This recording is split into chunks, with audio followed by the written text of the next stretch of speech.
நாங்கள் சிறுவயதிலிருந்தே கிரிக்கெட் மீது தீவிரமான ஆர்வம் கொண்ட ரசிகர்கள். நீங்கள் கூட ஒரு உண்மையான டைஹார்ட் கிரிக்கெட் ரசிகர் என்றால் தயவு செய்து சப்ஸ்கிரைப் செய்து எங்களை ஆதரிக்கவும். மூன்றாவது ஆஷஸ் டெஸ்ட் போட்டியின் முதல் நாள் முடிவில் டாஸ் வென்று பேட்டிங் செய்த ஆஸ்திரேலியா 308 ரன்கள் 8 விக்கெட்டுகள் எடுத்துள்ளது. ஆரம்பத்திலேயே இங்கிலாந்து வேகப்பந்து வீச்சாளர்கள் இடைவிடாது விக்கெட்டுகளை கைப்பற்றி ஆஸ்திரேலியாவுக்கு அழுத்தம் கொடுத்தனர்.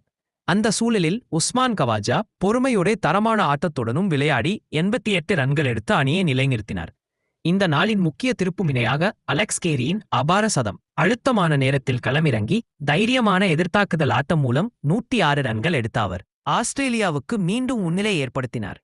கீழ்வரிசை பேட்ஸ்மேன்களுடன் இணைந்து அமைந்த கூட்டணி மிகவும் முக்கியமானதாக இருந்தது. இங்கிலாந்து தரப்பில் ஜாஃப்ரா ஆர்ச்சர் சிறப்பாக பந்து வீச்சி 29 ரன்களுக்கு 3 விக்கெட்டுகள் கைப்பற்றினார். காஸ் மற்றும் வில்ஜான்ஸ் ஆதரவு அளித்தாலும் நாள் முடிவில் கூடுதல் ரன்களை விட்டுக் கொடுத்தனர்.